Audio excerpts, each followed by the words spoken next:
Hello students, welcome you all on our YouTube channel BHU वाले। आज हम discuss करने जा रहे हैं सीयूटी पीजी 2023 के क्वेश्चन पेपर को। ठीक है, तो इसके पहले वीडियो में हम सीयूटी पीजी के 2025 और 2024 के क्वेश्चन पेपर को डिस्कस कर चुके हैं। तो आज का वीडियो हम स्टार्ट करते हैं। तो जो सीयूटी पीजी 2023 का पेपर पैटर्न था उसमें टोटल 100 क्वेश्चंस होते थे, और उसमें 25 क्वेश्चन जो थे वो जनरल टेस्ट के थे, और बाकी जो 75 क्वेश्चन था वो ज्योग्राफी का था। ठीक, तो इसमें हमारा जो है इस पेपर में पार्ट ए 25 क्वेश्चन, तो उसको हम लोग स्किप करेंगे, और पार्ट बी जहाँ से ज्योग्राफी का स्टार्ट होता है सिलेबस का क्वेश्चन, तो उस वहाँ से हम लोग देखेंगे। क्योंकि हमारा पेपर पैटर्न अब जो आ रहा है 2024 से, उसमें सिर्फ 75 क्वेश्चन हमारे सब्जेक्ट से होते हैं। ठीक ना, तो देखते हैं।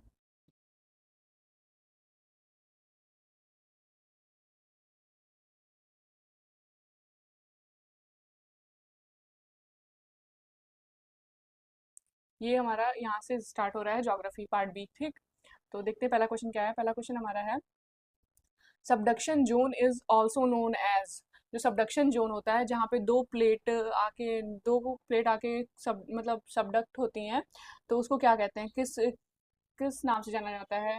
वडाटी Benioff zone, jigsaw puzzle, Vine Matthews zone, या फिर जोन ऑफ मैग्नेटिक रिवर्सल। तो जो सबडक्शन जोन है उसको वडाटी बेनियॉफ जोन भी बोलते हैं। ठीक, नेक्स्ट क्वेश्चन है, which one of the following is not a polycyclic landform. Following में से कौन सा जो ऐसा लैंडफॉर्म है पॉलीसाइक्लिक लैंडफॉर्म नहीं है? पहला है पॉलीसाइक्लिक लैंडफॉर्म, मतलब कि जो हमारा जो साइकिल है उस वो बीच में ही फिर से रिन्यू हो जा रहा है। ठीक, जैसे पहला है वैली इन वैली, सेकेंड है टार्न, थर्ड इंसाइज्ड मिएंडर्स, फोर्थ है निक पॉइंट। जो हमारा टार्न है ये एक ग्लेशियल लेक होती है, ये हमारी पॉलीसाइक्लिक लैंडफॉर्म नहीं है। ठीक, नेक्स्ट क्वेश्चन देखते हैं। नेक्स्ट है हमारा, which one of the following is known as doctor wind. इन फॉलोइंग में से किसको डॉक्टर विंड के नाम से जाना जाता है? ये कुछ लोकल विंड्स के नेम है जिनको अलग अलग नाम से भी जाना जाता है। ठीक, तो जो हरमटान है इसको हम डॉक्टर विंड के नाम से जानते हैं। हरमटान को डॉक्टर विंड्स के नाम से जानते हैं। इसी तरह सिरोको है, मिस्ट्रल है, बोरा है, ये भी अलग अलग रीजन में पाए जाने वाली लोकल विंड्स हैं। ठीक, नेक्स्ट है, नेक्स्ट क्वेश्चन है, रोरिंग फोर्टीज रिप्रेजेंट। जो रोरिंग फोर्टीज है ये क्या रिप्रेजेंट करती है? मतलब जो रोरिंग फोर्टीज है ये टाइप ऑफ विंड है जो फ्लो करती है एक पर्टिकुलर लैटिट्यूड में। ठीक, तो ऑप्शन है, रोरिंग फोर्टीज क्या रिप्रेजेंट करती है, मतलब कौन किस टाइप ऑफ विंड में? पहला ऑप्शन है equatorial westerlies, second southern hemisphere westerlies, trade winds, या फिर वेस्टर्लीज ऑफ नॉर्दर्न हेमिस्फीयर। ठीक, तो जो ये है, जो रोरिंग फोर्टीज है ये सदर्न हेमिस्फीयर वेस्टर्लीज है। ठीक, ये सदर्न हेमिस्फीयर में फ्लो करती है, बहने वाली वेस्टर्लीज को हम कहते हैं रोरिंग फोर्टीज। नेक्स्ट क्वेश्चन हमारा है, Irminger ocean current flows in. Irminger ocean current जो होता है ये किस ओशन में फ्लो करता है? North Atlantic ocean, south Atlantic ocean, north Pacific ocean, या फिर सदर्न ओशन। तो इरमिंजर करंट जो है ये नॉर्थ अटलांटिक ओशन में फ्लो करता है। ठीक, नेक्स्ट क्वेश्चन है, spring tide represents. Spring tide क्या रिप्रेजेंट करती है? Higher high tides and higher low tides, मतलब हायर जो हाई टाइड्स है वो भी हायर है और लो टाइड्स वो भी हायर है। नेक्स्ट है higher high tides and lower low tides. Higher high tides और लोअर लो टाइड्स, या फिर lower high tides and higher high tides, या फिर lower high tides and lower low tides. तो इस जो स्प्रिंग टाइड है वो हायर हाई टाइड्स और लोअर लो टाइड्स रिप्रेजेंट करती है। ठीक, नेक्स्ट है, species with broad ecological tolerances are called. वो स्पेसीज जिसमें जिनके पास विस्तृत पारिस्थितिक सहनशीलताओं वाली प्रजातियों को क्या कहा जाता है? स्टेनोटोपिक, यूरिटोपिक, इंडेमिक, या फिर कीस्टोन स्पेसीज। तो जो स्पेसीज जिनके पास ज़्यादा इकोलॉजिकल टॉलरेंस होता है उनको हम यूरिटोपिक कहते हैं। ठीक, नेक्स्ट है, next question, which one of the following drainage system is antecedent drainage system. जो कौन सा नीचे दिए गए कौन सा ड्रेनेज सिस्टम, एक सेकेंड, सॉरी एक क्वेश्चन छूट गया था। तो ये है बायोडाइवर्सिटी ऑफ बर्ड्स। जो बर्ड्स की जो बायोडाइवर्सिटी है उसको क्या कहते हैं, मतलब कैसे वो वेरी करती है? Decreases from tropics towards the poles, या फिर increases from tropic towards the pole, decreases from mid latitudes towards the equator and the pole, except in deserts remain constant. जो बायोडाइवर्सिटी, बर्ड्स की जो बायोडाइवर्सिटी है वो tropics से लेके मतलब पोल्स के साइड पे डिक्रीज करती है, ठीक है। मतलब किसी भी प्लांट की या एनिमल्स की जो बायोडाइवर्सिटी है वो ट्रॉपिक्स से पोल की तरफ जाने पे डिक्रीज करती है, ठीक। तो ये पहला ऑप्शन जो है हमारा सही हो जाएगा। ठीक है, नेक्स्ट क्वेश्चन क्या है, which one of the following drainage system is antecedent drainage system. इनमें से कौन सा ड्रेनेज सिस्टम है जो एंटीसीडेंट ड्रेनेज सिस्टम है, यमुना, नर्मदा, कृष्णा या फिर लूनी। तो जो यमुना है हमारा ये एंटीसीडेंट ड्रेनेज सिस्टम का एग्जाम्पल है, ठीक। नेक्स्ट है, which of the following statement is not correct with reference to precipitation in India. इसमें से कौन सा स्टेटमेंट इंडिया के लेवल पे प्रिसिपिटेशन को लेके करेक्ट नहीं है। The variability of rainfall is high in dry area of Rajasthan, मतलब कि जो रेनफॉल की वेरिएबिलिटी है वो हाई होती है राजस्थान के एरिया में, ठीक। मतलब जो रेनफॉल है वो ज़्यादा वेरी करती है ये राजस्थान के ड्राई रीजन्स में, ठीक। सेकंड स्टेटमेंट है, कोस्टल कर्नाटका रिसीव्स मैंगो सावर इन पोस्ट मानसून सीजन। तो जो कोस्टल कर्नाटका है वो मैंगो सावर रिसीव करता है पोस्ट मानसून सीजन में। या फिर Mansi Ram receives the highest amount of rainfall in the country. जो मानसी राम एरिया है, जगह है, वो सबसे ज़्यादा रेनफॉल वहाँ पे होती है। फिर फोर्थ स्टेटमेंट हमारा है, western disturbances supply moisture to rabi crops. जो वेस्टर्न डिस्टर्बेंसेस हैं उनकी वजह से रबी क्रॉप्स को मॉइस्चर मिलता है। तो जो सेकंड स्टेटमेंट हमारा कि जो कोस्टल कर्नाटका है वो मैंगो सावर रिसीव करता है पोस्ट मानसून सीजन में, तो ये हमारा स्टेटमेंट गलत है, तो इसलिए इसका ऑप्शन करेक्ट ऑप्शन सेकंड हो जाएगा, ठीक। तो जो कर्नाटका है ये mango showers pre monsoon season में रिसीव करता है, ठीक, ना कि पोस्ट मानसून सीजन में। नेक्स्ट है, most of the coal in India comes from dash rocks. जो इंडिया का जो ज़्यादातर कोल है वो किस रॉक से पाया जाता है, आता है धारवाड़, गोंडवाना, कडप्पा या फिर विंध्यन, ठीक। तो जो इंडिया का जो कोल है वो ज़्यादातर गोंडवाना रॉक से आता है। नेक्स्ट है हमारा, the water vapour content in the atmosphere ranges between dash by volume. जो वाटर वेपर कंटेंट है एटमॉस्फेयर में वो कितने रेंज में मिलता है, ठीक। 5 to 10% के, या फिर 10 to 15% के, 0 to 4% के, या फिर 15 to 20% के। तो जो वाटर वेपर कंटेंट है एटमॉस्फेयर में वो 0 से लेके 4% तक है।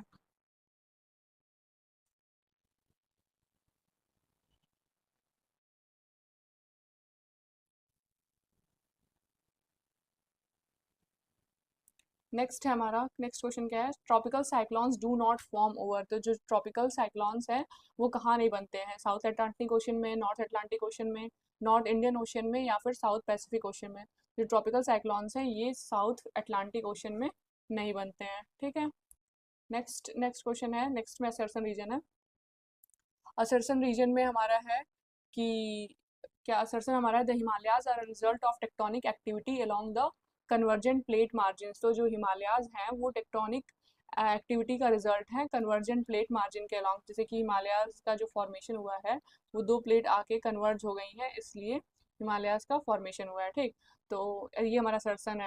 नेक्स्ट है, in tertiary period convergence of Indian plate with Australian plate compress the sediment of Tethys sea. तो और रीजन हमारा है कि टर्शरी पीरियड में इंडियन प्लेट और ऑस्ट्रेलियन प्लेट के कन्वर्जन से जो सेडिमेंट्स थे टेथिस सी के, उन मतलब उसके कन्वर्जन से हिमालयाज का फॉर्मेशन हुआ है। तो जो ये है हमारा असर्सन है ये तो करेक्ट है, क्योंकि जो हिमालयाज है इसका फॉर्मेशन कन्वर्जेंट प्लेट की वजह से हुआ है। लेकिन जो ये है वो इंडियन प्लेट और यूरेशियन प्लेट के कन्वर्जेंस से हुआ है, तो ये कि ऑस्ट्रेलियन प्लेट का कन्वर्जेंस नहीं था हिमालयाज के फॉर्मेशन में, ठीक। तो असर्सन हमारा सही है लेकिन रीजन करेक्ट है, तो हमारा थर्ड ऑप्शन, असर्सन सही है लेकिन रीजन करेक्ट नहीं है, तो हमारा थर्ड ऑप्शन सही हो जाएगा, ठीक। नेक्स्ट देखते हैं, नेक्स्ट भी हमारा असर्सन रीजन का क्वेश्चन है।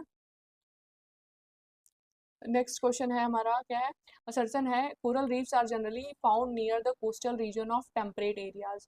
जो कोरल रीफ्स हैं वो ज़्यादातर टेम्परेट रीजन के टेम्परेट एरियाज के कोस्टल रीजन में पाए जाते हैं, ठीक। और रीजन है corals, corals require clean well lighted water between 18 degree celsius and 30 degree celsius. They are intolerant of low salinity and low light levels. तो जो कोरल्स हैं उनको क्लीन वाटर चाहिए होता है, और जो टेम्परेचर होता है वो 18 डिग्री से 30 डिग्री सेल्सियस के बीच में होना चाहिए, और लो सैलिनिटी और लो लाइट लेवल से वो मतलब इंटॉलरेंट होते हैं, ठीक। तो जो हमारा असर्सन है ये तो गलत है, क्योंकि जो कोरल रीफ्स है उनका फॉर्मेशन ट्रॉपिकल रीजन्स में होता है, ना कि टेम्परेट एरियाज में, ठीक। और रीजन हमारा सही है कि कोरल को ये मतलब ये कंडीशन है कोरल के फॉर्मेशन में। तो इसका हमारा fourth statement A is false but R is true सही हो जाएगा, ठीक। नेक्स्ट क्वेश्चन की तरफ बढ़ते हैं। नेक्स्ट क्वेश्चन क्या है?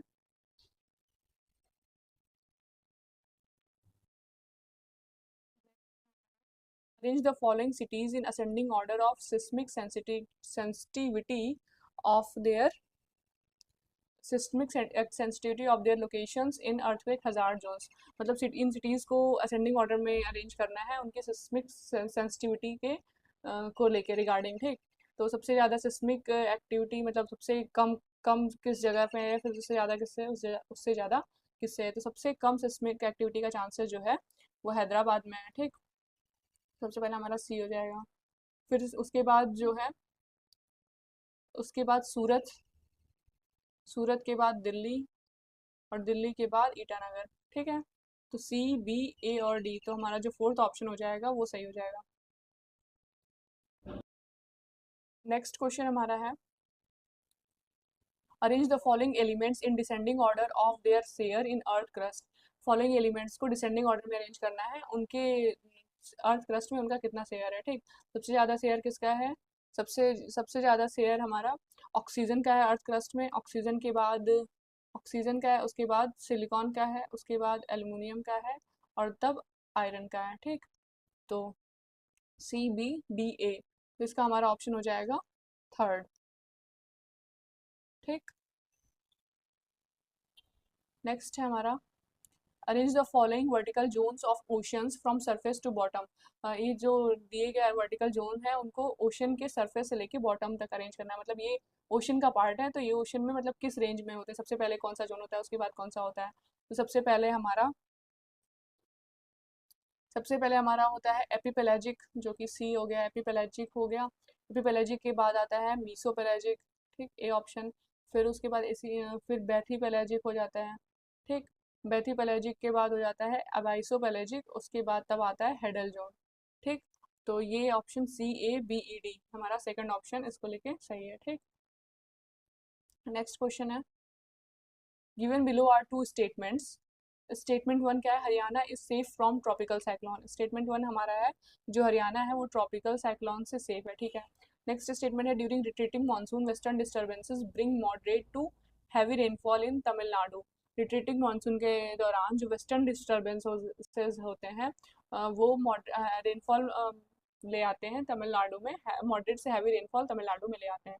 जो हमारा स्टेटमेंट वन है कि Haryana is safe from tropical cyclone, ये तो बिल्कुल सही स्टेटमेंट है। लेकिन जो सेकंड स्टेटमेंट है कि रिट्रीटिंग मानसून के दौरान वेस्टर्न डिस्टर्बेंसेस ले आते हैं हैवी रेनफॉल तमिलनाडु में, ये हमारा स्टेटमेंट गलत है। तो जो थर्ड ऑप्शन हो जाएगा, statement one is correct but statement two is incorrect, ठीक। नेक्स्ट स्टेटमेंट है, पहला है, specific humidity is the water vapour content of the atmosphere expressed in grams of water पर किलोग्राम ऑफ एयर। जो specific humidity होता है वो specific humidity जो होता है वाटर वेपर कंटेंट होता है एटमॉस्फेयर में, जिसको कि ग्राम्स ऑफ वाटर पर किलोग्राम ऑफ एयर में रिप्रेजेंट करते हैं, ठीक। तो ये स्टेटमेंट हमारा सही है। और नेक्स्ट स्टेटमेंट क्या है, moist adiabatic rate is always more than the dry adiabatic rate. ये जो मॉइस्ट एडियाबेटिक रेट होता है वो हमेशा ड्राई एडियाबेटिक रेट से ज़्यादा होता है, ठीक। तो ये स्टेटमेंट हमारा गलत है।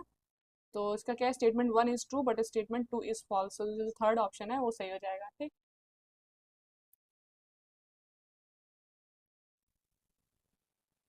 Next question, identify the correct statements. इसमें से जो है करेक्ट स्टेटमेंट्स को आइडेंटिफाई करना है कि इसमें से कौन सा स्टेटमेंट करेक्ट है, ठीक। तो pot holes, alluvial fans and waterfalls are fluvial erosional landforms. तो जो पॉट होल्स हैं, एलुवियल फैंस और वाटरफॉल्स हैं, ये फ्लूवियल इरोजनल लैंडफॉर्म्स हैं। तो ये स्टेटमेंट में जो एलुवियल फैंस होता है ये डिपोजिशनल लैंडफॉर्म होता है, ना कि इरोजनल लैंडफॉर्म होता है, ठीक। तो पहला स्टेटमेंट हमारा गलत हो जाता है इसकी वजह से, ठीक।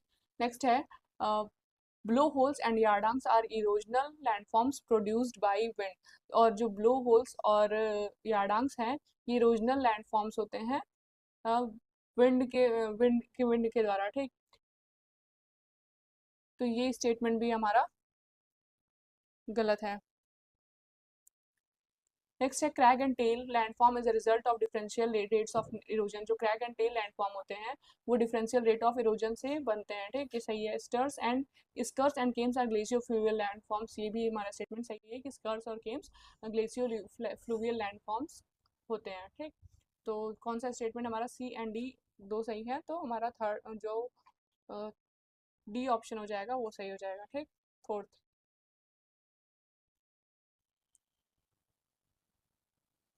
नेक्स्ट है read the following statements about weathering and mass wasting carefully and identify the correct statement. मतलब इसको करेक्ट स्टेटमेंट्स इसमें से आइडेंटिफाई करना है कि कौन सा स्टेटमेंट करेक्ट है, ठीक। तो the process of disintegration and decomposition of rocks in situ is called weathering. तो रॉक्स के डिकम्पोजिशन और डिसइंटीग्रेशन के प्रोसेस को हम वेदरिंग बोलते हैं, ठीक। तो ये स्टेटमेंट हमारा सही है। नेक्स्ट है in desert areas wind velocity and presence of silt content determines the rate of weathering. तो डेजर्ट एरियाज में जो विंड की वेलोसिटी है और सिल्ट का कंटेंट कितना प्रेजेंस है वो रेट ऑफ वेदरिंग को डिफाइन करता है, तो ये स्टेटमेंट गलत है। नेक्स्ट है soil creep and solifluction are rapid mass movement. तो जो ये स्वेल क्रीप और सॉलिफ्लक्शन है ये स्लो मास मूवमेंट होता है, ना कि रैपिड मास मूवमेंट होता है, ठीक। नेक्स्ट है mass movement is down slope movement of rock material under the influence of gravity. तो जो मास मूवमेंट होता है वो डाउन स्लोप मूवमेंट होता है रॉक मटेरियल का ग्रेविटी के इन्फ्लुएंस में। तो ये स्टेटमेंट भी सही है कि अगर जो मास मूवमेंट हो रहा है वो डाउन द स्लोप मूवमेंट है और ग्रेविटी के मतलब यहाँ से ग्रेविटी के इन्फ्लुएंस में ये मास मूवमेंट होता है, मतलब जैसे कि लैंडस्लाइड, ठीक। तो हमारा कौन सा स्टेटमेंट सही है, ए और डी, तो सेकंड ऑप्शन हमारा सही हो जाएगा, ठीक। नेक्स्ट क्वेश्चन है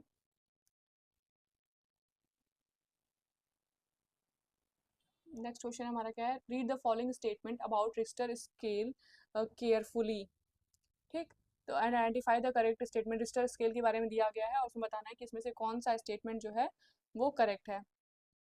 it is a logarithmic scale developed in 1935 by Charles Ritter. तो जो रिक्टर स्केल है वो लॉगरिथमिक स्केल है जिसको कि चार्ल्स रिटर रिक्टर द्वारा 1935 में डेवलप किया गया था। तो ये स्टेटमेंट हमारा पहला वाला सही है कि जो रिक्टर स्केल है वो चार्ल्स रिटर के द्वारा डेवलप किया गया था 1935 में, और ये एक लॉगरिथमिक स्केल है, ठीक।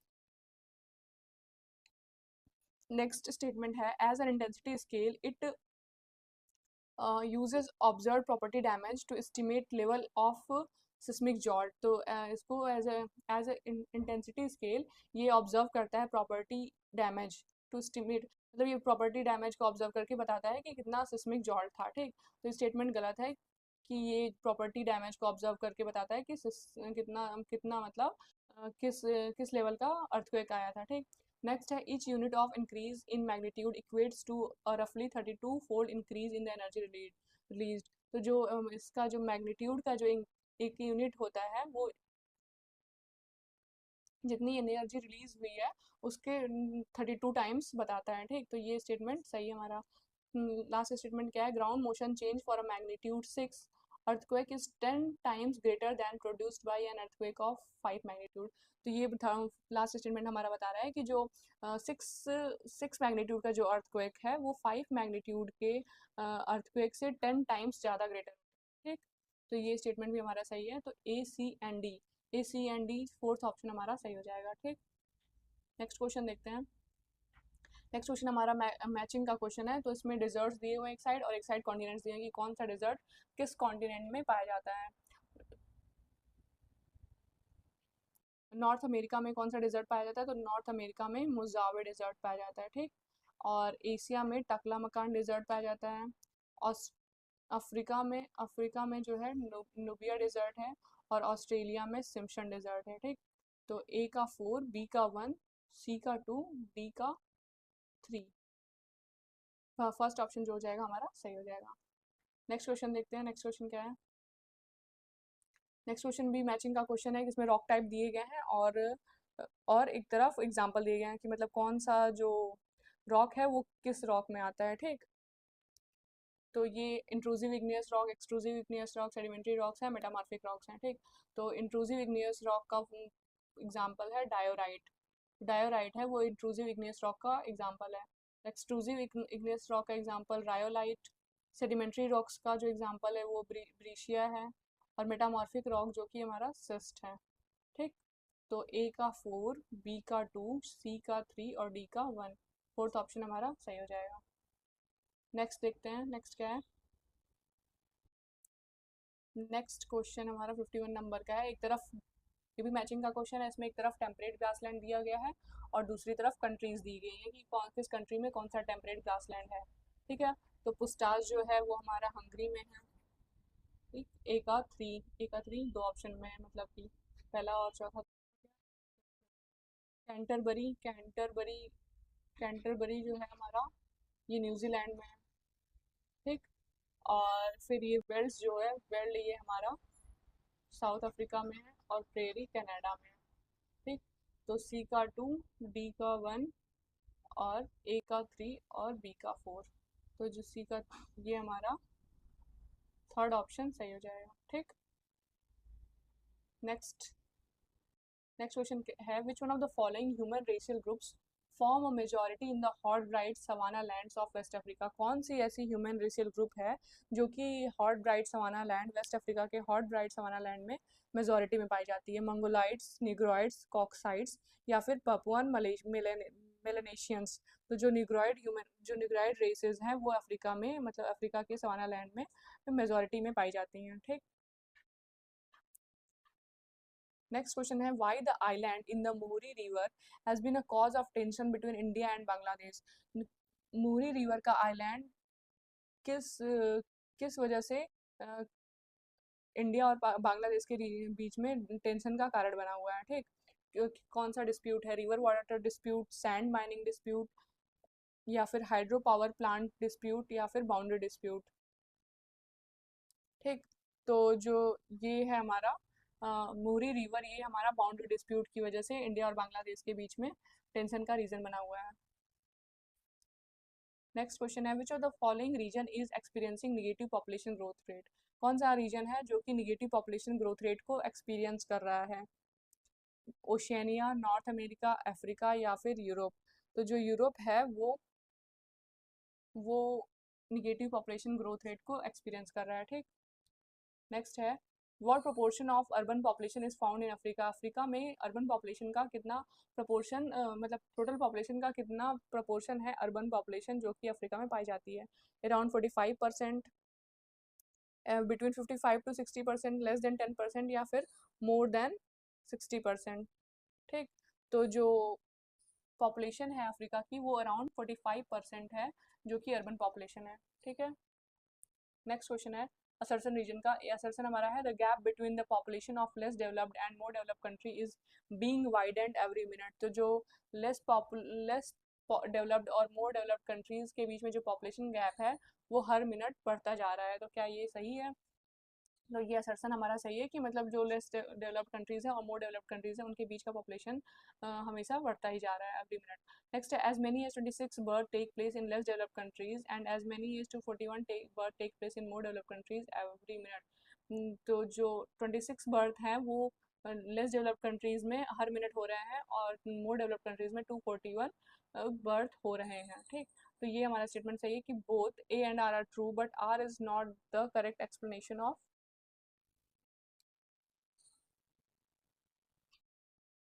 नहीं नहीं, जो हमारी ये 656 नंबर का क्वेश्चन है इसका मतलब सी है कि असर्सन तो जो सही है लेकिन जो रीजन है वो गलत है। ठीक, तो A is true but R is false. Next क्या है, नेक्स्ट भी दो स्टेटमेंट्स दिए गए हैं, इसमें देखना है कि कौन सा स्टेटमेंट सही है कौन सा गलत। तो पहला स्टेटमेंट हमारा है, क्या है, किसके रिगार्डिंग है? Given below are two statements about national population policy 2000 of India. तो जो नीचे है वो नेशनल पॉपुलेशन पॉलिसी के का स्टेटमेंट दिया गया है। उसमें से स्टेटमेंट 1 है हमारा, it includes bridging the gap wide gap of unmet needs and universalising fertility information counselling. तो जो नेशनल पॉपुलेशन पॉलिसी है, इसका जो एम था कि वाइड गैप जो है अनमेट नीड्स और फर्टिलिटी इंफॉर्मेशन को यूनिवर्सलाइज करना और काउंसलिंग करना। ठीक, तो ये स्टेटमेंट सही है। तो हाँ, ये पहला स्टेटमेंट हमारा सही है कि नेशनल पॉपुलेशन पॉलिसी का ये एम था। नेक्स्ट स्टेटमेंट है, it includes diversification of health care providers. ये भी स्टेटमेंट सही है कि नेशनल पॉपुलेशन पॉलिसी में हेल्थ केयर प्रोवाइडर्स का को डाइवर्सिफाई करना। ठीक, तो इसमें हमारा पहला ऑप्शन सही हो जाएगा, both statement 1 and statement 2 are correct. Next है, read the given statements about population theories carefully and identify the correct statement. Population theories के बारे में कुछ स्टेटमेंट दिए गए हैं, उसको पढ़ना है और उससे रिलेटेड मतलब करेक्ट स्टेटमेंट क्या है उसमें से वो बताना है, ठीक। तो ये है Dumont believed in the prevalence of social capillarity. जो डमंड का बिलीव था वो था कि सोशल कैपिलरिटी में बिलीव करना, बिलीव था प्रिवेलेंस ऑफ सोशल कैपिलरिटी, ठीक। तो पहला स्टेटमेंट हमारा सही है कि Dumont believed in the prevalence of social capillarity. Next है Spencer believe that man had no control on his reproduction. Spencer का कहना था कि man has no control on his reproduction, ये स्टेटमेंट भी सही है। नेक्स्ट है कि Sadler believe that man's natural cell inevitably lead to such a high fertility that there would be a severe conflict between his fertility and the ability to produce subsistence। ये statement हमारा गलत है। Next according to Malthus growing density could bring change in fecundity। ये statement भी गलत है, ठीक। तो पहला ए एंड बी ओनली, हमारा थर्ड ऑप्शन सही हो जाएगा।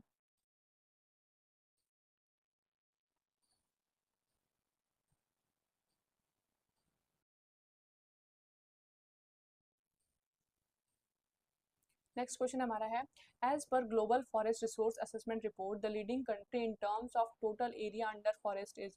ग्लोबल फॉरेस्ट रिपोर्ट के अकॉर्डिंग, ग्लोबल फॉरेस्ट रिपोर्ट के अकॉर्डिंग जो है global forest resource assessment report के अकॉर्डिंग जो लीडिंग प्रोड्यूसर है, लीडिंग कंट्री है इन terms of total area under forest, मतलब कौन सी ऐसी कंट्री है जहाँ पे टोटल एरिया अंडर फॉरेस्ट सबसे ज़्यादा है, ठीक। तो जो हमारी कंट्री है वो है, उसमें से कौन सा है, रसिया, ब्राज़ील, कनाडा या फिर यूएसए। तो जो रसिया है वहाँ पे सबसे ज़्यादा फॉरेस्ट है, ठीक।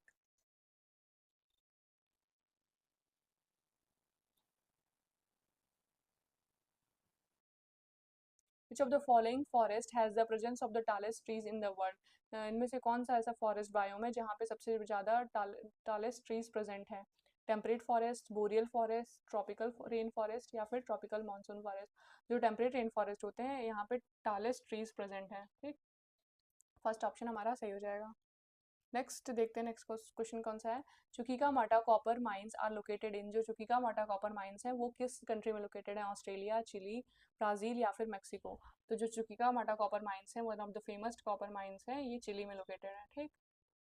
नेक्स्ट है arrange the following countries in descending order in natural gas production in the world in 2022 as per UN Energy Statistics Yearbook 2023। Following countries को डिसेंडिंग ऑर्डर में अरेंज करना है as per natural gas production in the world in year 2020, ठीक। Descending order में arrange करना है उनके natural gas production के according.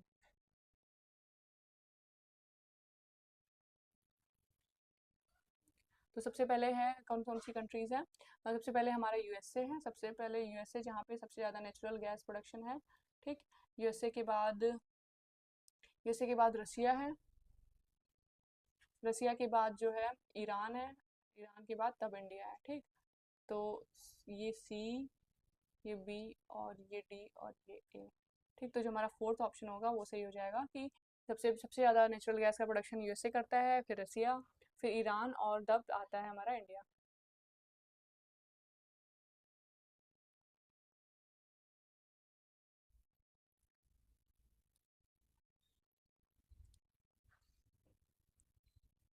Next question, next question है read the following statements carefully and identify the correct statements. कि जो ये दिए गए जो स्टेटमेंट्स हैं इनको पढ़ के हमको करेक्ट स्टेटमेंट को आइडेंटिफाई करना है, ठीक। तो क्या है, according to Zimmermann resources are not they become. ये जिमरमैन का स्टेटमेंट है कि रिसोर्सेज वो नहीं, रिसोर्सेज और नॉट दे बिकम, मतलब रिसोर्सेज होते नहीं हैं उनको बनाया जाता है, ठीक। पहला स्टेटमेंट जो है हमारा जिमरमैन का ये सही है। Next Muppandal is well known as solar park. जो मुपंडल है वो एक सोलर पार्क के रूप में वेल नोन है, मतलब फेमस है। जो मुपंडल है ये सोलर पार्क नहीं है, ये एक विंड पार्क है, ठीक। तो ये जो हमारा स्टेटमेंट है ये गलत हो जाएगा। नेक्स्ट है Manikaran has tidal power potential. तो मणिकरण के पास टाइडल पावर पोटेंशियल होता है। तो ये स्टेटमेंट भी हमारा करेक्ट है कि जो मणिकरण है ये जियो थर्मल एनर्जी के लिए फेमस है। किसके लिए फेमस है, जियो थर्मल एनर्जी के लिए, ठीक। नेक्स्ट है the quality of drinking water is a major environmental determinant of health. तो जो ड्रिंकिंग वाटर की जो क्वालिटी होती है वो एक हेल्थ का एक मेजर फैक्टर है, ठीक, हेल्थ को डिटरमाइन करने का। तो ये फोर्थ स्टेटमेंट भी हमारा सही है, तो ए एंड डी ऑप्शन हमारा सही है। ऑप्शन नंबर 4 हमारा करेक्ट हो जाएगा। नेक्स्ट क्वेश्चन देखते हैं। नेक्स्ट क्वेश्चन क्या है? Grand grand bank fishing ground is located in. तो जो ग्रैंड बैंक फिशिंग ग्राउंड है वो कहाँ पे लोकेटेड है? नॉर्थ वेस्ट अटलांटिक रीजन में, नॉर्थ ईस्ट अटलांटिक रीजन में, साउथ वेस्ट पैसिफिक रीजन में, या फिर नॉर्थ वेस्ट पैसिफिक रीजन में? तो जो ग्रैंड बैंक फिशिंग ग्राउंड है वो नॉर्थ वेस्ट अटलांटिक रीजन में लोकेटेड है। ठीक। नेक्स्ट है, Abadan oil refinery complex is located in. जो अबादान ऑयल रिफाइनरी कॉम्प्लेक्स है वो किस जगह पे लोकेटेड है? सऊदी अरेबिया, इराक, ईरान, या फिर कुवैत? तो जो अबादान ऑयल रिफाइनरी कॉम्प्लेक्स है ये हमारा ईरान में लोकेटेड है। ठीक। नेक्स्ट है, the leading country in 2020 in total fish production was. Fish production में जो लीडिंग कंट्री है वो कौन सी है?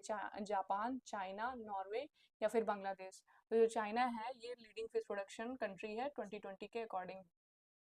नेक्स्ट नेक्स्ट क्वेश्चन है, the number of special economic Jones and the number of countries having special economic Jones have declined in last decades. ठीक। तो जो ये कह रहा है स्टेटमेंट हमारा कि जो स्पेशल इकोनॉमिक जोन्स हैं और उन स्पेशल इकोनॉमिक्स जोन्स के मतलब उनकी जो कंट्रीज हैं वो लास्ट डिकेड में डिक्लाइन की हैं। तो ये स्टेटमेंट हमारा गलत है कि जो number of special economic zone है वो डिक्लाइन किए हैं लास्ट डिकेड्स में। और रीजन है कि special economic zones are preferred for industrial development, promotion in developing economies. Special economic zones जो होता है वो एक प्रिफर्ड लोकेशन, इंडस्ट्रियल डेवलपमेंट के लिए एक प्रिफर्ड लोकेशन होता है। ठीक। जहाँ पे export promotion and developing economies, जहाँ मतलब कि जो डेवलपिंग कंट्रीज हैं वो स्पेशल इकोनॉमिक जोन्स बनाते हैं ताकि वहाँ पे ज़्यादातर इंडस्ट्रियल इन्वेस्टमेंट हो सके, मोस्ट मतलब इंडस्ट्रियलाइजेशन अच्छे से हो सके। ठीक। मल्टीनेशनल कंपनीज को फैसिलिटीज़ प्रोवाइड करते हैं ताकि ज़्यादा से ज़्यादा लोग मतलब ज़्यादा से ज़्यादा फैक्ट्रीज़ का स्टेबलाइजमेंट हो। ठीक। तो ये हमारा रीज़न तो सही है लेकिन असर्शन गलत है। तो A is true but R sorry A is false but R is true. Fourth statement हमारा सही हो जाएगा। ठीक। नेक्स्ट क्वेश्चन देखते हैं। नेक्स्ट क्वेश्चन कौन सा है? नेक्स्ट क्वेश्चन इसका स्टेटमेंट वाला क्वेश्चन है। ठीक। स्टेटमेंट 1 हमारा है, witty culture is speciality of the Mediterranean reason. तो जो विटी कल्चर है ये मेडिटेरेनियन रीजन की स्पेशलिटी है। तो ये स्टेटमेंट तो सही है कि विटी कल्चर मेडिटेरेनियन रीजन की स्पेशलिटी है। नेक्स्ट है, sugar beet is primary source of sugar in tropical region. तो जो शुगर बीट है वो शुगर का प्राइमरी सोर्स है ट्रॉपिकल रीजन्स में, लेकिन ये जो शुगर बीट है ये प्राइमरी सोर्स है शुगर का टेम्परेट रीजन्स में, ना कि ट्रॉपिकल रीजन्स में। ठीक। तो ये स्टेटमेंट हमारा गलत हो जाएगा। तो इस वजह से हमारा स्टेटमेंट 1 सही है लेकिन स्टेटमेंट 2 करेक्ट है, इनकरेक्ट है। तो सो हमारा थर्ड ऑप्शन करेक्ट हो जाएगा। ठीक। नेक्स्ट देखते हैं, read the following statements about waterways carefully and identify. Waterways के बारे में ये कुछ स्टेटमेंट्स दिए गए हैं और उसमें से हमको आइडेंटिफाई करना है कि कौन सा स्टेटमेंट गलत है, कौन सा स्टेटमेंट सही है। ठीक। तो देखते हैं इसमें, Panama canal was constructed by Mexican government. पहला स्टेटमेंट है कि जो पनामा कैनाल था उसको मैक्सिकन गवर्नमेंट द्वारा बनवाया गया था।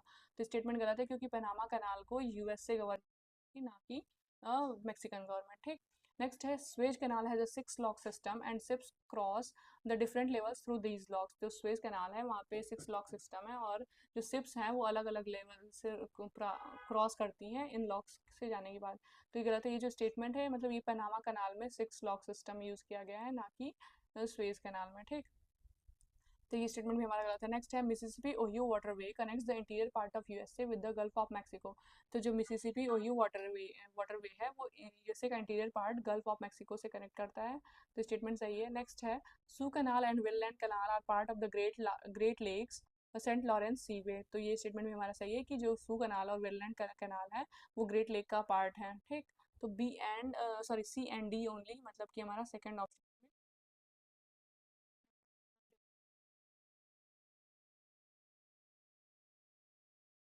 तरफ क्रॉप दी हुई है और दूसरी तरफ लीडिंग प्रोड्यूसर दिए गए हैं। ठीक, कि कौन सी क्रॉप का कौन सा कंट्री जो है लीडिंग प्रोड्यूसर है। तो देखते हैं, कॉफ़ी कॉफ़ी का प्रोडक्शन सबसे ज़्यादा कहाँ होता है? तो कॉफ़ी का प्रोडक्शन सबसे ज़्यादा होता है एक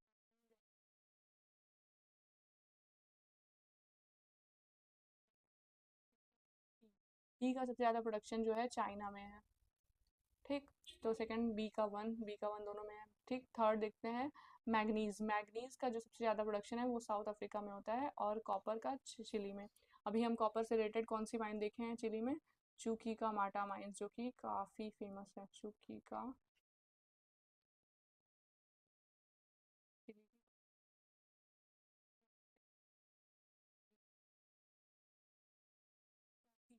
लीडिंग प्रोड्यूसर चाइना है, कॉफ़ी का लीडिंग प्रोड्यूसर ब्राज़ील है, मैंगनीज का लीडिंग प्रोड्यूसर साउथ अफ्रीका और कॉपर का लीडिंग प्रोड्यूसर जो है चिली है। नेक्स्ट स्टेटमेंट है, नेक्स्ट क्वेश्चन हमारा है, as per census of India 2011 the least urbanized state of India is. 2011 census के अकॉर्डिंग इंडिया का जो सबसे लीस्ट अर्बनाइज्ड स्टेट है वो कौन सा है? उड़ीसा, असम, बिहार या फिर हिमाचल प्रदेश? तो जो हिमाचल प्रदेश है वो इंडिया का लीस्ट अर्बनाइज्ड स्टेट है एज पर 2011 सेंसस, और जो मोस्ट अर्बनाइज्ड स्टेट है इंडिया।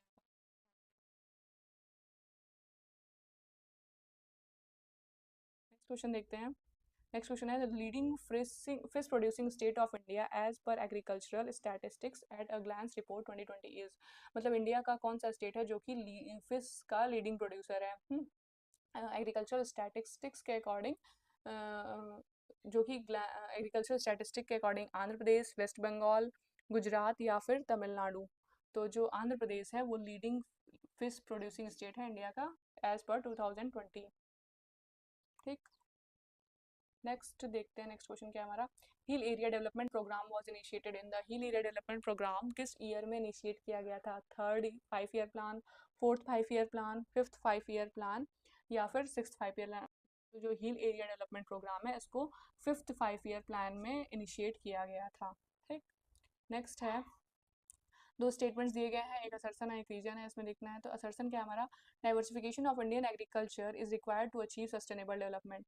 इंडियन एग्रीकल्चर का डाइवर्सिफिकेशन जरूरी है सस्टेनेबल डेवलपमेंट को अचीव करने के लिए। ठीक, तो ये तो स्टेटमेंट हमारा सही है कि इंडियन एग्रीकल्चर को डाइवर्सिफाई करना पड़ेगा सस्टेनेबल डेवलपमेंट को इंक्रीज करने के लिए। रीजन क्या है, expansion of land under cultivation and green revolution strategy are key to agricultural development in future in India.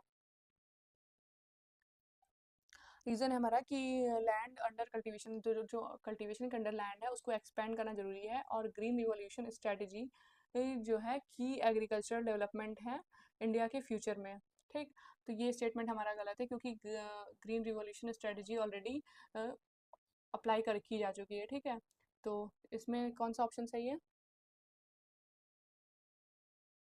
कौन सा क्वेश्चन, ये क्या है? 74 सी। तो हमारा जो है third option A is correct but R is not correct, third option हमारा सही हो जाएगा। ठीक, नेक्स्ट क्वेश्चन है 75 नंबर का question, arrange the following scheduled Indian language in descending order of number of speakers as per census of India 2011। Scheduled Indian languages को descending order में arrange करना है उनके नंबर ऑफ स्पीकर्स के according, according to 2011 census of India. ठीक, सबसे ज़्यादा किस किस लैंग्वेज के स्पीकर हैं? सबसे ज़्यादा है बंगाली लैंग्वेज के स्पीकर। ठीक, नेक्स्ट है मराठी लैंग्वेज के स्पीकर, फिर उसके बाद आते हैं तेलुगु लैंग्वेज के स्पीकर, उसके बाद है तमिल लैंग्वेज के स्पीकर, देन आते हैं गुजराती लैंग्वेज के स्पीकर। ठीक, तो DBACE ये हमारा फोर्थ ऑप्शन जो होगा वो सही हो जाएगा। ठीक, नेक्स्ट क्वेश्चन है मैचिंग का, इसमें से एक तरफ इंडस्ट्री दिया हुआ है दूसरी तरफ लोकेशन है, तो कौन सी इंडस्ट्री है और कहाँ पे लोकेटेड है? ठीक, जो हमारी आयरन एंड स्टील इंडस्ट्री है वो राउरकेला में लोकेटेड है। ठीक, और एल्यूमिनियम इंडस्ट्री जो है वो रेणुकूट में लोकेटेड है। कॉपर स्मेल्टिंग इंडस्ट्री जो है खेतरी में लोकेटेड है, और जूट इंडस्ट्री बज में लोकेटेड है। ठीक, तो ए का 3, बी का 1, सी का 4 और डी का 2 जो हमारा सेकंड ऑप्शन है वो सही हो जाएगा। ठीक, नेक्स्ट क्वेश्चन देखते हैं। नेक्स्ट क्वेश्चन क्या है, हु रोड 17 वॉल्यूम्स ऑफ जोग्राफिका। जोग्राफिका का जो 17 वॉल्यूम्स है वो किसके द्वारा लिखा गया है? किस ऑथर के द्वारा जोग्राफिका का 17 वॉल्यूम्स लिखा गया है? स्ट्रैबो, टॉलेमी, हिपैरकस या फिर पॉजिडोनियस? तो जो स्ट्रैबो है वो उनके द्वारा 17 जोग्राफिका का 17 वॉल्यूम लिखा गया है। ठीक, नेक्स्ट क्वेश्चन है, which one of the following did not set fourth a paradigm for geography. तो इसमें से कौन से ऐसे जोग्राफर हैं जो कि जोग्राफी के लिए पैराडाइम नहीं दिए थे? रैडजल, सेफर, कांड या हर्स्टॉन? तो जो ये जो क्वेश्चन है इसको ड्रॉप कर दिया गया था क्योंकि इसमें मतलब ऑप्शन सही नहीं दिए हुए हैं। ठीक, तो ये जो है ड्रॉप्ड क्वेश्चन है, इसको ड्रॉप कर दिया गया था सीयूटी के द्वारा। ठीक, नेक्स्ट है, which one of the following approach attempts to achieve the following, attempts to achieve the following objectives में से कौन सी अप्रोच है जो कि फॉलोइंग ऑब्जेक्टिव को अचीव करती है? To define the cognitive environment which determines the decision making process of man. To define the cognitive environment which determines the decision making process of man. कौन सी अप्रोच जो है कॉग्निटिव इन्वायरमेंट को define करती है man के decision making process में, ठीक। पोस्ट मॉडर्निज्म, फेमिनिज्म, पॉजिटिविज्म या फिर बिहेवियरलिज्म। तो जो हमारा जो बिहेवियरलिज्म है ये अप्रोच इस स्टेटमेंट को जस्टिफाई करता है। ये जो स्टेटमेंट है ये बिहेवियरलिज्म अप्रोच का स्टेटमेंट है, ठीक। नेक्स्ट क्वेश्चन है which thematic type of map is based on which one of the following. जो थीमेटिक टाइप का मैप है वो किस इंफॉर्मेशन पे बेस्ड होता है? टाइप्स ऑफ स्केल, स्केल के टाइप पे, type of information, type of representation या फिर टाइप ऑफ मिलिट्री यूज। तो जो थीमेटिक मैप होता है वो टाइप ऑफ इंफॉर्मेशन मतलब कि किस टाइप की इंफॉर्मेशन दी हुई है उस पर बेस्ड होता है, ठीक। नेक्स्ट है हमारा कि which of the following can not be shown on the Mercator projection. कौन सा क्या चीज़ हम मर्केटर प्रोजेक्शन में नहीं दिखा सकते हैं? इक्वेटर, ट्रॉपिक्स, पोल्स या फिर इंडियन ओशियन। तो जो मर्केटर प्रोजेक्शन है हम उस पर पोल्स नहीं दिखा सकते हैं, क्योंकि मर्केटर प्रोजेक्शन जैसे जैसे इक्वेटर से दूर जाता है वो ऐसे बहुत ज़्यादा मतलब डिस्टॉर्ट हो जाता है, ठीक। तो पोल्स को और पोल्स जो होता है वो मर्केटर प्रोजेक्शन पे नहीं शो किया जा सकता है। डिस्टॉर्शन की बात तो है लेकिन जो पोल्स को मर्केटर प्रोजेक्शन पे शो नहीं किया सकता है। नेक्स्ट है हमारा the longitudinal profile of a valley, river valley will give information about presence of. तो जो रिवर वैली का लॉन्गिट्यूडनल प्रोफाइल है वो किस चीज़ के बारे में इंफॉर्मेशन देता है? Gorge, V shape valley, U shape valley या फिर रैपिड्स। तो जो हमारा जो लॉन्गिट्यूडनल प्रोफाइल है रिवर वैली का वो यू शेप वैली के बारे में इंफॉर्मेशन देता है।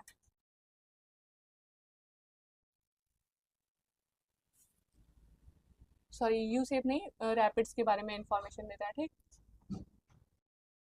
नेक्स्ट है in which of the following method of surveying the location of the object cited is at the intersection of the rays down from the points। इस surveying method में जो location of objects होती है वो intersection मतलब drawing point जिस जिस point से ड्रॉ की जा रही है उसके इंटरसेक्शन पे होती है। Prismatic compass, theodolite, socio economic field survey या फिर प्लेन टेबल सर्वे, ठीक। तो जो प्लेन टेबल सर्वे होता है जो रेज ड्रॉ की जाती हैं वो इंटरसेक्शन पॉइंट पे ड्रॉ की जाती हैं, ठीक। नेक्स्ट है हमारा विच of the following is relative measure of dispersion. इसमें से रिलेटिव मेजर ऑफ डिस्पर्जन कौन सा है? Range, quartile deviation, standard deviation या फिर कोफिशिएंट ऑफ वेरिएशन। जो हमारा कोफिशिएंट ऑफ वेरिएशन है ये डिस्पर्जन का मेजर है, ठीक। नेक्स्ट है which one of the following is more useful and effective for a quick visualization of a limited amount of information. कौन सा मेथड होता है कौन सा मेथड किसी भी इंफॉर्मेशन के क्विक विजुअलाइजेशन, एक लिमिटेड अमाउंट ऑफ इंफॉर्मेशन को किस मेथड से हम यूजफुल और इफेक्टिव बना सकते हैं क्विक विजुअलाइजेशन में, ठीक। तो टेक्सचुअल रिप्रेजेंटेशन या फिर tabular representation, semi tabular representation या फिर ग्राफिकल रिप्रेजेंटेशन। तो हम ग्राफिकल रिप्रेजेंटेशन को में किसी भी इंफॉर्मेशन को विजुलाइज करके एक यूजफुल और इफेक्टिव फॉर्मेट में शो कर सकते हैं, ठीक है। नेक्स्ट क्वेश्चन है in the equation Y I is equal to beta 0 beta 1 into x1 plus summation 1। तो इसमें जो बीटा है वो स्टैंड्स फॉर क्या क्या दर्शा रहा है? The gradient of the line, intercept of the line on the Y axis, the deviation of the point from the line या फिर द डिपेंडेंट वेरिएबल। तो जो यहाँ पे जो बीटा है वो intercept of the line show कर रहा है ऑन द वाई एक्सिस, ठीक। नेक्स्ट है the horizon is visible in which one of the following aerial photograph. तो जो होराइजन है वो किस टाइप ऑफ एरियल फोटोग्राफ में विजिबल हो गए? Vertical, low oblique, high oblique या फिर ओवरलैपिंग वर्टिकल। तो जो होराइजन है वो हाई ऑब्लिक एरियल फोटोग्राफ में विजिबल होता है, ठीक। नेक्स्ट है what does NDVI means. NDVI mean का क्या मतलब होता है? नॉर्मलाइज डिफरेंस वेजिटेशन इंडेक्स या फिर net differential vegetation index, net derived vegetation index, normalize derived vegetation index. तो एनडीवीआई का फुल फॉर्म जो है नॉर्मलाइज डिफरेंस वेजिटेशन इंडेक्स है, ठीक है। नेक्स्ट है दो स्टेटमेंट दिए गए हैं असर्शन और रीजन।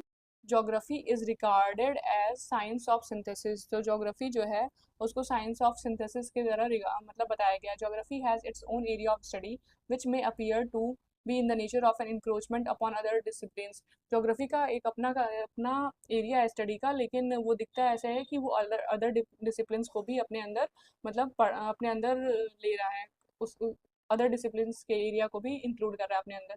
पहला स्टेटमेंट हमारा सही है कि जोग्राफी जो है साइंस ऑफ सिंथेसिस है।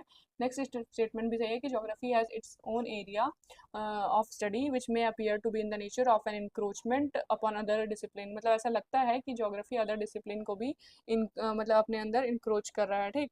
तो हमारा असर्सन सही है और रीजन भी सही है, और रीजन जो है सही तरीके से असर्सन को एक्सप्लेन कर रहा है। फर्स्ट ऑप्शन हमारा ए ऑप्शन सही हो जाएगा, पहला वाला। नेक्स्ट है, नेक्स्ट क्वेश्चन क्या है, दो दिए गए हैं assertion. Conical projection is suitable for showing trans Siberian railway line.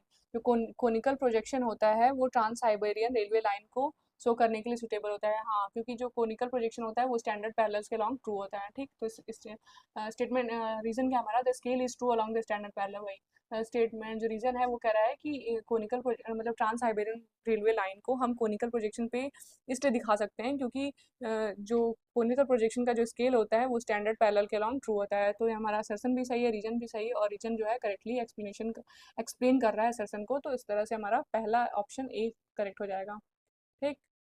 Next है, assertion holding a GPS receiver close to the body can cause signal interference।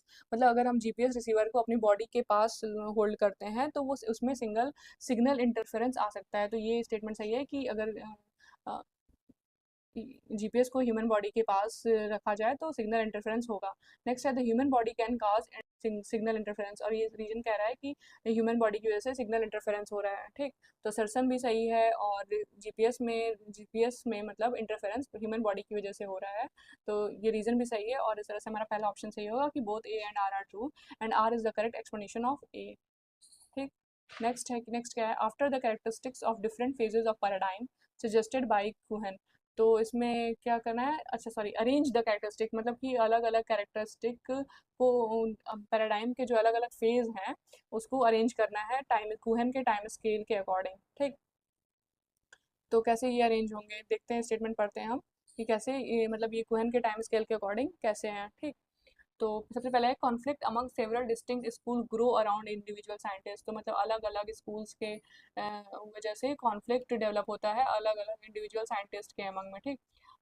ठीक है, नेक्स्ट क्या है, one of the conflicting school of thought begins to dominate the others. उसके बाद जो एक conflicting school of thought है अदर थॉट को अदर स्कूल ऑफ थॉट को डोमिनेट करने लगता है। नेक्स्ट है, dominating school of thought which has often in quite a short space of time supplanted others. और जो जो डोमिनेटिंग स्कूल होता है मतलब किसी भी थॉट का जो डोमिनेटिंग स्कूल था वो मतलब थोड़े ही टाइम में दूसरे के ऊपर मतलब पूरा ज़्यादा बहुत ज़्यादा डोमिनेट कर जाता है, ठीक। नेक्स्ट है, stagnation in research which leads to chaos and turmoil. Research में जो स्टैग्नेशन की वजह से क्योस और टर्मोइल हो गया था।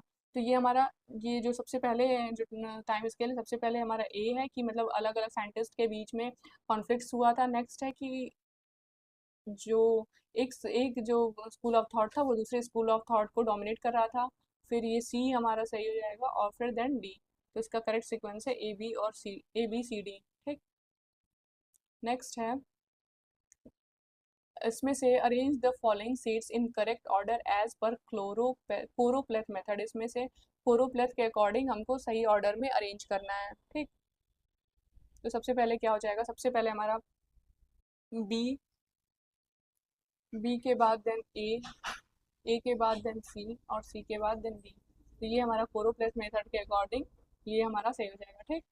नेक्स्ट है, नेक्स्ट क्वेश्चन देखेंगे। नेक्स्ट क्वेश्चन क्या है, दो स्टेटमेंट्स दिए गए हैं प्लेन टेबल सर्वे को लेके, ठीक। इसमें पहला स्टेटमेंट क्या है, पहला स्टेटमेंट हमारा है कि the hairline of the alidade and the ranging rod fixed at the other end of the baseline on the ground should be in the same line when seen through the eye vein। तो जो alidade का जो hair line होता है, alidade का जो hair line होता है, ठीक, उस और रेंजिंग रॉड जो कि यहाँ पे एक फिक्स किया गया है at the other end of the baseline, baseline के अदर एंड पे, should be in the same line when seen through the eye. जब यहाँ से हम इसको देखेंगे तो इन दोनों के जो लाइन है वो सेम होनी चाहिए। तो स्टेटमेंट हमारा सही है। नेक्स्ट है, the table is said to be lying in azimuth when a line showing the magnetic north is drawn with the help of a trough compass placed on an oriented table. जो इसमें कह रहा है कि जो the table है वो एक मतलब लाइन होना चाहिए जब मैग्नेटिक नॉट की जो लाइन है, जो लाइन मैग्नेटिक नॉट को शो कर रही है वो is drawn with the help of trough compass plate. मतलब जो मैग्नेटिक नॉर्थ की जो लाइन है उसके साथ टेबल भी अलाइन होना चाहिए। तो जो हमारा सेकंड स्टेटमेंट है ये भी करेक्ट है, ठीक। तो पहला ऑप्शन से हो जाएगा कि both statement one and statement two are true. Next क्या है, given below are two statements about a normally distributed data. ये नॉर्मली डिस्ट्रीब्यूटेड डेटा के बारे में स्टेटमेंट है, इसमें से कौन सा स्टेटमेंट सही है, ठीक। 95.45% of the अकरेंसेज will lie between mean plus minus 3 step deviation, ठीक। जो 95.45% जो अकरेंसेज है वो इतने इस डेटा के बीच में लाई करेंगी, तो ये स्टेटमेंट। नेक्स्ट है 68.27% of the अकरेंसेज will lie between mean mean plus minus 1 step deviation, तो ये हमारा सही सही है, ठीक। तो ये जो स्टेप डेविएशन का जो सॉरी नॉर्मल डिस्ट्रीब्यूशन का जो एक एम्पिरिकल फार्मूला है उसके बेसिस पे ये हमारा जो सेकंड स्टेटमेंट है वो सही है और जो पहला स्टेटमेंट है वो गलत है, ठीक। तो ये हमारा फोर्थ ऑप्शन है, statement one is false but statement two is true, ये ऑप्शन हमारा सही हो जाएगा, ठीक। नेक्स्ट है given below are two statements about aerial photography. यहाँ पे एरियल फोटोग्राफी के बारे में दो चीज़ दी हुई है, दो स्टेटमेंट दिया हुआ है जिसको हमको देखना है कि कौन सा सही है और कौन सा गलत। पहला क्या है, the intersection of lines from opposite fiducial marks on an aerial photo locates the conjugate principal point. तो जो इंटर लाइन का इंटरसेक्शन होता है अपोजिट फिड्यूशियल मार्क पे मार्क्स का एक एरियल फोटोग्राफ पे वो कॉन्जुगेट प्रिंसिपल पॉइंट को बताता है, ठीक। तो ये स्टेटमेंट हमारा गलत है। नेक्स्ट है the actual line of light can be determined by laying out the photographs and drawing a line through the principal points and conjugate principal points। तो एक ही जो एक्चुअल लाइन ऑफ लाइट है वो principal points और conjugate principal points को determine करके बनाया जाता है, तो ये स्टेटमेंट हमारा सही है। तो फोर्थ ऑप्शन हमारा सही हो जाएगा कि statement one is false but statement two is true. Next क्या है, और read the statements about correlation, ठीक। Carefully and identify the correct statements. इसमें कोरिलेशन के बारे में पढ़ना है और बताना है कि कौन सा गलत है। Positive relation means that the variable very in the same direction. तो कोरिलेशन कह रहा है कि अब जो एक पॉजिटिव रिलेशन है उसका मतलब होता है कि वेरिएबल जो हो रहे हैं सेम डायरेक्शन में वेरी कर रहे हैं, तो ठीक है, जब वेरिएबल सेम डायरेक्शन में वेरी करेंगे तो ये पॉजिटिव कोरिलेशन है, स्टेटमेंट सही है। नेक्स्ट है if two or more variables are related in a statistical way is sufficient to conclude that a cause and effect relations exist. नहीं, जैसे कि ये सेकंड स्टेटमेंट कह रहा है कि अगर दो वेरिएबल्स एक दूसरे से रिलेटेड हैं स्टैटिस्टिकल वे में तो ये मतलब ये हम कंक्लूड कर सकते हैं कि उनमें कॉज और इफेक्ट रिलेशनशिप हो। तो ये स्टेटमेंट हमारा गलत है क्योंकि कोई जरूरी नहीं है कि दो दो स्टेटमेंट अगर वो एक दूसरे के साथ रिलेशन शो कर रहे हैं तो उसमें cause and effect cause and effect relationship ही हो, ठीक। नेक्स्ट है negative relation means that the two variables vary in the opposite direction. तो ये जो कह रहा है कि जो एक निगेटिव रिलेशन बोल रहा है, निगेटिव रिलेशन वो होता है कि जिसमें दो वेरिएबल्स अपोजिट डायरेक्शन में वेरी करते हैं, ठीक है। तो क्या बोलते हैं, जो निगेटिव रिलेशन है उसमें दो वेरिएबल्स अपोजिट डायरेक्शन में वेरी करेंगे, ये स्टेटमेंट हमारा सही है। नेक्स्ट है Pearson's product moment method is a method use to calculate R, मतलब कोरिलेशन को यूज करने के लिए पियर्सन्स का प्रोडक्ट मोमेंट मेथड भी यूज किया जाता है, ठीक। ये स्टेटमेंट भी सही है, तो हमारा पहला option A C and D only सही हो जाएगा। नेक्स्ट क्वेश्चन की तरफ बढ़ते हैं। नेक्स्ट क्वेश्चन देखते हैं क्या है, read the given statements about enlargement and reduction of maps and identify the correct statements। मतलब मैप के enlargement और reduction के बारे में दिया गया है और उसको इसमें देखना है कि कौन सा स्टेटमेंट सही है और कौन सा गलत, ठीक। तो similar square method of map reduction is a mechanical method. तो जो सिमिलर स्क्वायर मेथड है मैप रिडक्शन का वो मैकेनिकल मेथड है, स्टेटमेंट हमारा गलत है। नेक्स्ट है the principle of similar triangle is use in the enlargement और reduction of relative narrower areas. ये स्टेटमेंट सही है कि सिमिलर ट्रायंगल के प्रिंसिपल को यूज़ किया जाता है इलार्जमेंट या रिडक्शन में जब छोटे एरियाज हो, नैरो एरियाज हो, ठीक। The principle of similar square is use in the enlargement और सिमिलर स्क्वायर का यूज़ किया जाता है जब इलार्जमेंट और रिडक्शन किसी लार्जर एरिया का करना हो, ठीक। तो ये स्टेटमेंट भी हमारा सही है। Next the triangular method is very useful if the area is to be reduced has large longitudinal and latitudinal extension. ये स्टेटमेंट गलत है, तो बी एंड सी ओनली हमारा थर्ड ऑप्शन सही हो जाएगा, ठीक। नेक्स्ट देखते हैं। नेक्स्ट है स्कॉलर्स हैं और उनका वर्क प्लेस है, ठीक।